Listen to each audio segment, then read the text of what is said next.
Hello and welcome to the Eating Disorder Therapist podcast. This is a podcast to help you find peace with food and overcome disordered eating.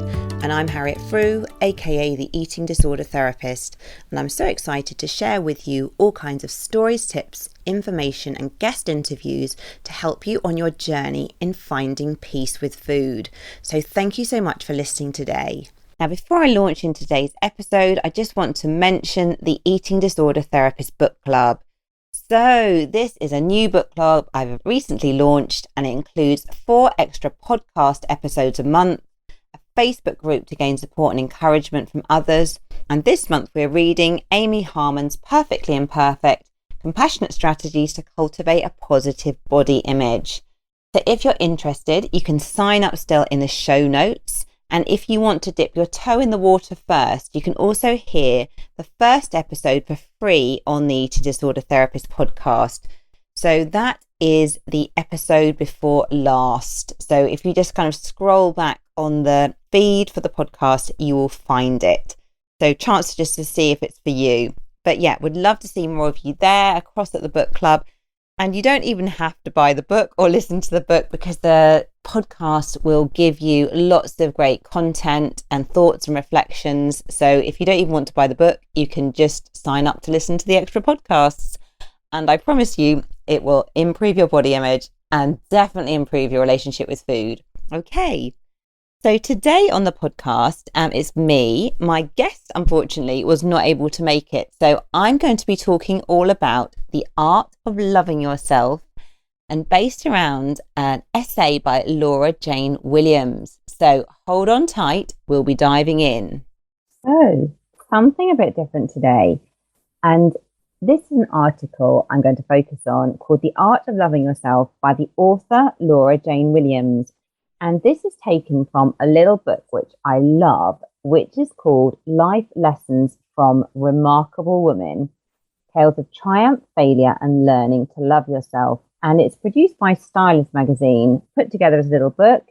And it says Remarkable Women, but if you're a man that's listening, so many of these life lessons are equally vital for you too. So please don't switch off. It's for you too. So what I'm going to do is read through some of this article, and then I'm also going to pause and reflect on some of the things that have really helped me in my journey to kind of boosting self-esteem, really finally actually loving myself. And I'm saying this to you as someone who not so many years ago really had self-esteem, self-worth that was on the floor and didn't even really understand the concept of loving oneself at all. But I feel very different from that now. So I'm very hopeful, even if you're not feeling very positive and upbeat with your self-worth today, that it's possible to change. Okay, so I'm going to launch in. So Laura Jane says, babe, listen, if I've learned one thing in my life, it's that nobody's job is to give you permission. Permission to like yourself, permission to want what you want and how you want it, permission to be who you are. It's nobody's job to put you at ease or hold your hand or tell you over and over again, because you never believe it the first time, just how wonderful you are. Does that disappoint you? Does that make you feel afraid? Good, because feeling afraid and living boldly anyway on the terms you decide for yourself, that's how you'll learn what it is to be magic. And you, darling, are a supernatural force. Now, I don't know about you, but for me, for years, I was always looking for permission, for somebody to tell me, Harriet, you can do this job, you can follow this path, you can be in this relationship, you can make this choice. I was always looking for someone outside of myself to validate me, to make me feel that I was making the right decision, to make it okay. And that's a really dangerous place to be in, isn't it? Because of really nobody else can really do that for us. Everybody else, even the people that love us, madly and with so much warmth and affection and encouragement, no one else is really inside our heads, and no one else really knows what's best for us. They can advise with the best of intentions, but ultimately, we kind of have to give ourselves permission to walk our own path. And that's a bit scary, isn't it? But bear with me with this, because it's such an important step in terms of beginning to build self-worth. So Laura Jane says, does it disappoint you? Does it make you feel afraid? It certainly made me feel afraid. Without self-love, we are neurotic and self-centered and insecure. We think we'll be worthy once other people tell us we loved, but it is you and only you who sets the tone for your life. To be loved, we must be loving, and that love begins with ourselves. So if we practice self-love, everything changes. We find contentment in our work, satisfaction in our relationships, kindness for who we are and how we look and what we say. Self-love affects every aspect of our days, and it isn't a privilege, it's a right. And so here are my 16 tips for loving yourself in work, friendship, and romance. I haven't mastered all of them, so I certainly won't tell you to be perfect at this either. But I dip into these ideas when I can. And with self-love, every little helps. It all adds up. Self-love is cumulative. And I absolutely stand by that. The little baby steps, they add up bit by bit. So, Laura Jane's step number 1. Self-love doesn't always have to be loving. Mostly, it simply has to be accepting. Self-love is an active practice, like choir rehearsal or religion. You have to keep showing up. Self-love is a verb. It is done in the doing. Your work won't ever be done. You're not a project to be finished. There is no final level, and you can't win at liking yourself. You can only keep on with keeping on and lean into the journey of it. There is no perfect score. Thank goodness.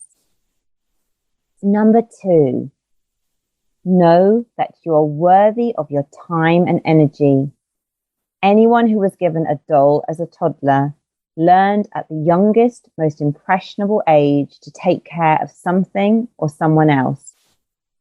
And yes, it's lovely to take care of people, but we can't nourish ourselves unless our own cup is full.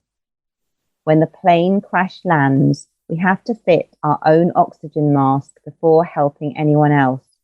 We can't help others if we're dead.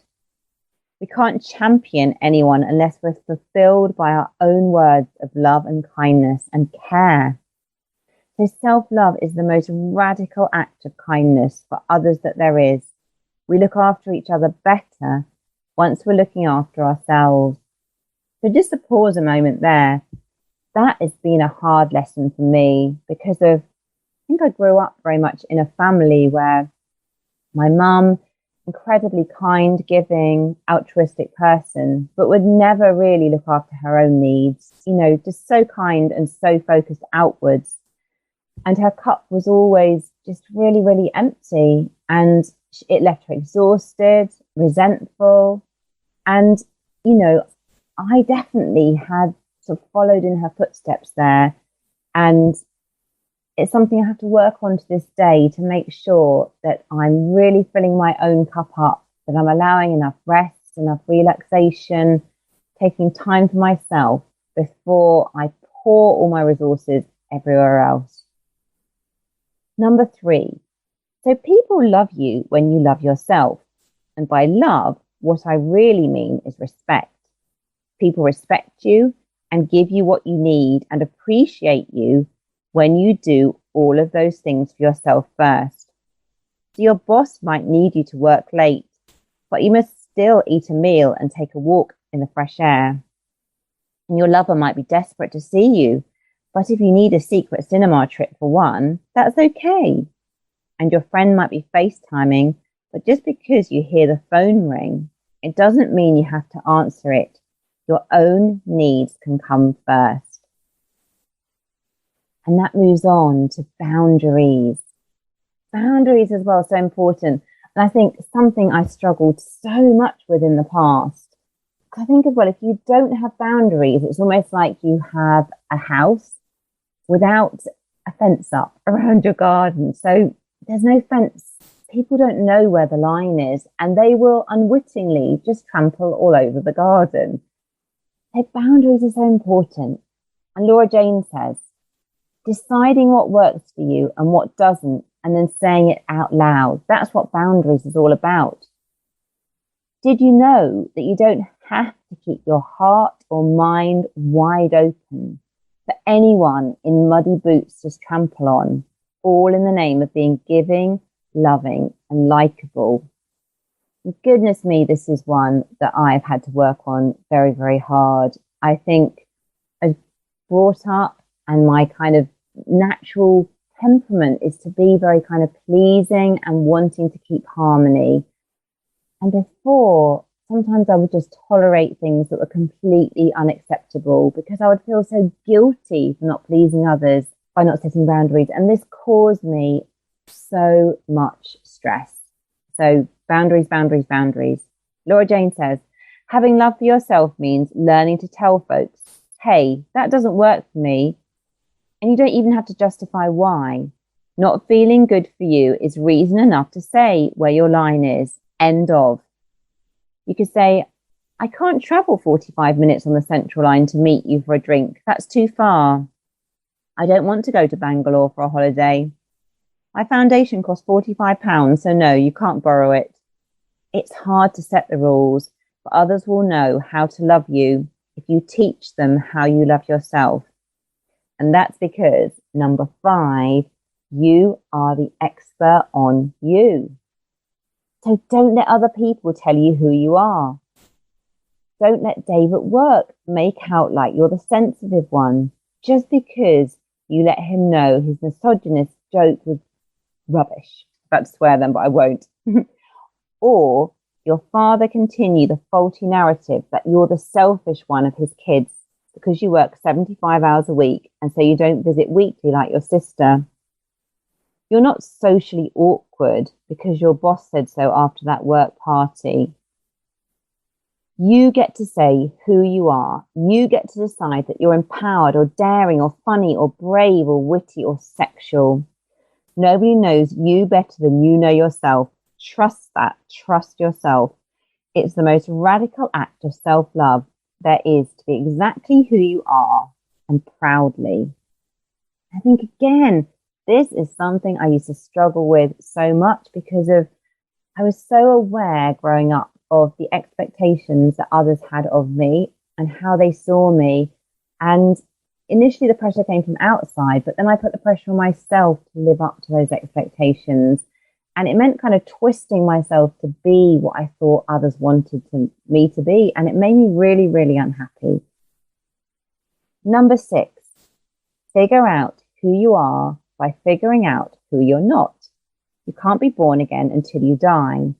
So admit it when it sucks. Give up, change your mind, try something else. It will free you when you decide to no longer be tied to an idea of yourself, but rather who you really are. I think this can be so true with eating disorder recovery because an eating disorder can become so much part of our identity. And then we can feel really reluctant to let go of it, even though it's no longer serving us. So nothing is forever. We can change. And often the thought of change, as human beings, we don't like change, but the thought of change is often way worse than the actual change itself. And I think with some of this, it's trying to just do little baby steps sometimes to do something differently before you do have to do a big overhaul of your life. Even if you ever want to do a big overhaul, the baby steps all add up. Number 7, education, education, education. Nobody ever taught me how I'd earn and save money to afford a deposit on my own house. Nobody taught me how to live in a house share or negotiate for a raise or if nipple hair was normal. I've had to figure it out all by myself because I'll be damned if I'll let anybody take advantage of me because of my own ignorance. if self-respect starts anywhere, it's there, asking questions and getting the answers. Don't rely on anybody else to teach you. Seek out knowledge yourself. And I want to say with this, I think many people understandably are very fearful of becoming adults and taking on the responsibilities of adult life. I know I certainly was, but it's okay. It's okay not to know. You know, you can ask for help. You can read up on things. You can make mistakes. It's all part of learning. Number 8, be detached. You are not who you hang out with or who you date. And most of all, you are not what you do. You are so much more than all of that. And I'm just going to add in here as well, you are not your eating disorder. They are parts of the whole, not the defining factor. Self-love is about who you are when nobody is looking. Do you remember birthdays and only say things you mean and act mindfully? Do you let yourself believe that you're allowed to want what you want? Can you find joy? Put your value in that, not in what your business card says. Number 9, have goals that matter to you. If your goals aren't cinched with your heart, they won't mean anything. And if you have every excuse under the sun for why you can't fulfill your heart's desire, then baby, you just don't want it bad enough. And that's okay, because you don't have to be a big old dream. Because, number 10, you don't have to change the world to be in charge of yours. Some people are karma yogis. They figure out more about themselves through work, and so work becomes their driving force. And it's kind of fashionable to be a karma yogi or a hashtag girl boss if you prefer, but that doesn't have to be you. You don't have to be a go-getting career girl with high heels and even higher aspirations to be important. You're allowed to simply collect a paycheck and then go home to knit or cook or train for a race or get really good at gardening. You can be a beta and still be in charge of your life, and you can lean back and still be the boss of you. Now, I know myself that I am a bit of a karma yogi. I don't know if that's how you say it. I'm very driven and very passionate about my work, but it isn't the only way. You know, you might be listening to this and just think, actually, I'm just not passionate or driven by work in that way. You know, other things light me up, and that's completely fine. You know, sometimes I wish I could be a bit less intense about my work. I wish I could devote more time to some of my hobbies or kind of playful things or baking or gardening, but I don't. So there's no right or wrong here. The key is finding what works personally for you. Number 11, don't make life more difficult than it is. The biggest lie we tell each other is that it's a struggle and it's probably worth it, that hard work means a better payoff. Now, this isn't true. You know, what if we believed life wanted us to be happy? Because she does. Life wants us to have all that our heart has dreamed of and more. So if you're pushing for something and it isn't making you content, ask yourself, am I doing this because I must or because I want to? I think this is such an important one. I know that in my bones, I have a sort of feeling sometimes that, you know, you have to work really, really hard, that life is a bit of a struggle. And I think it's because of some of my primary role models really believe that and still believe that. And it almost feels wrong if life is too easy or that things come easily and effortlessly. But isn't that crazy? You know, why should life be like that? Shouldn't life be more playful and joyful and fun? And can't we, you know, really enjoy the ride? So I'm definitely trying to embrace that much more. Number 12, say no. Say no so that your yes means something. Really important. I used to say yes to everything and then feel resentful. Whereas now I'm much better at saying no. And when I say yes, I really mean yes. Number 13, the hardest lessons to learn are the ones your soul needs most. Yes, life is easy and wants you to be happy, But they call them growing pains for a reason, and that reason is that self-discovery can hurt.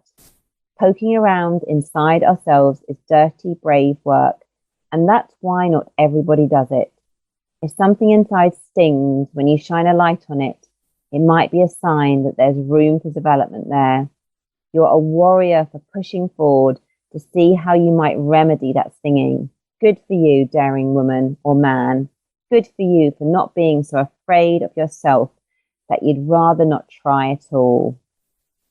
And I think just to say with this is we all have our shadow side. We all have our vulnerabilities and things we struggle with. We all have things in our past that maybe we feel ashamed of that do sting a bit. And that's okay. That's part of being human. And actually, we can learn from these experiences. And also we can offer ourselves forgiveness. Number 14, rest is good. You know how there's a corpse pose at the end of yoga, that all the work you've done can integrate itself with the rest of your spiritual and physical self. Sometimes we just need to savasana, is that how you say it? With a weekend in bed or a treat or a walk or an afternoon with a book or 5 minutes with a cup of tea. Stopping still doesn't mean we're not making progress. Stopping still means progress can catch up with us. Yes, I am with that 100%. Number 15, forgive yourself. You're not perfect, but then again, the interesting ones never are. And number 16, the final one, self-help author Gretchen Rubin says, self-love is represented in the act of striving to make ourselves happier every day. So what do you want in this exact moment in order to lean into happiness and wholeness and contentedness just a little bit more? Start there with a baby step and take baby steps every day, and soon you'll scale mountains. Just begin. Love yourself and feel that love grow. There is no doubt it will. I promise. Oh, so I hope you enjoyed that. I just love that article. And, you know, if you do want to read it for yourself, if you get hold of the book, Life Lessons from Remarkable Women, Tales of Triumph, Failure and Learning to Love Yourself by Stylist. And this particular essay is by Laura Jane Williams, and it is life lesson number 3 of the book. So I hope you enjoyed this episode today. And if you're not following me already, do seek me on Instagram at The Eating Disorder Therapist. And for further support with your relationship with food, do go to theeatingdisordertherapist.co.uk. And you'll find details there about my online courses and one-to-one work, breakthrough days and training days. If you enjoyed this podcast, I'd be so grateful if you would follow, rate and review, as it helps it reach so many more listeners. Thank you. Thank you so much for listening today, and I look forward to sharing another podcast episode with you very soon.